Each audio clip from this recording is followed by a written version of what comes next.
Right. A Zimbabwean born man accused of one of the most heartbreaking family tragedies in recent memory has now appeared before a court in Johannesburg, South Africa, marking the latest development in a case that has shocked communities in Zimbabwe. Right. Shocked communities in Zimbabwe, South Africa, and the United Kingdom. 45-year-old Ndodana Tshuma appeared before a Johannesburg magistrate on Monday after being arrested last week. South African authorities confirmed that he remains in custody while the court considers matters relating to an illegal firearm charge and the United Kingdom's request to extradite him so he can face 3 murder charges. He is expected back in court on 22 July as legal proceedings continue. It is important to remember that these are allegations and he has not been convicted of murder charges. According to South African police, investigators believe Tshuma bought an unlicensed firearm after arriving in South Africa. Urikona mufesi uyu anga chigadzirira kutoti vakapindira ndovapedzera. Police have said they suspect the weapon may have been intended for him to take his own life, although that remains part of their investigation. His relatives in South Africa reportedly cooperated with police and helped the authorities locate and arrest him. Hama dzakamutengesa. Hatizivi kuti zvakanaka here kana kuti kwete. Imimi tiudze comment section. What do you think zvakaitwa nehama? The case began unfolding in early July when police in Bedfordshire, England, forced entry into a family home in Great Denham after concerns were raised that the family had not been seen for several days.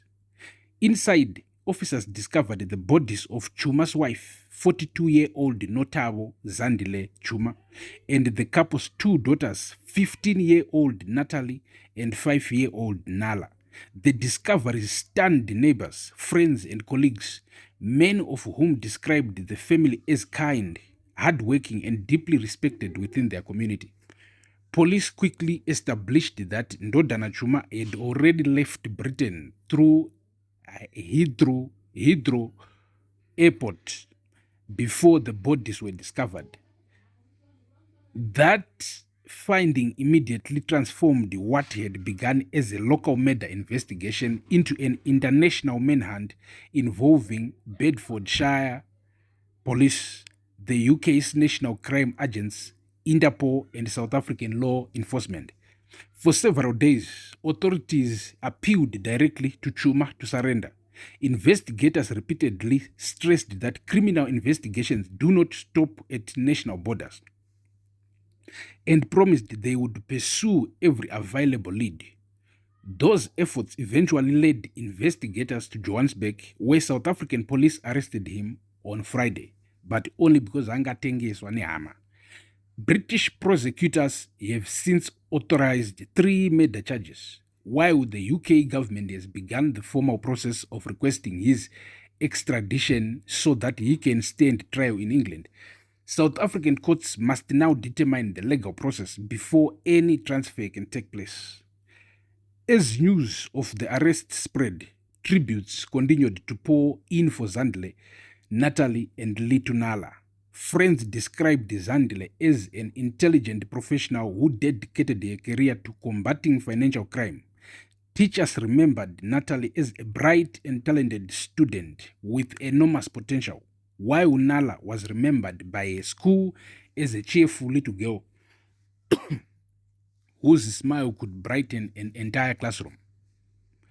Cases like this leave people asking questions that sometimes have no easy answers.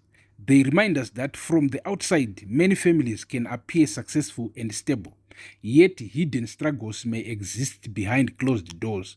While investigators continue gathering evidence, the courts will ultimately determine what happened and whether the allegations can be proven beyond reasonable doubt. For now, the legal process is only beginning. The accused remains in custody in South Africa extradition proceedings are underway, and the United Kingdom continues preparing its murder prosecution. Across Zimbabwe, South Africa, and Britain, many people will now be watching closely as the justice system takes its course, hoping that whatever the final outcome, the truth about what happened inside that Bedfordshire home is fully established in court. May Zandile, Natale, and Litunala be remembered not for the tragedy that ended their lives, but for the lives they lived, the people they loved, and the memories they leave behind. Pano, pamzinda wevanhu, neni Super Nexus. Stay tuned. Thank you for watching. Peace.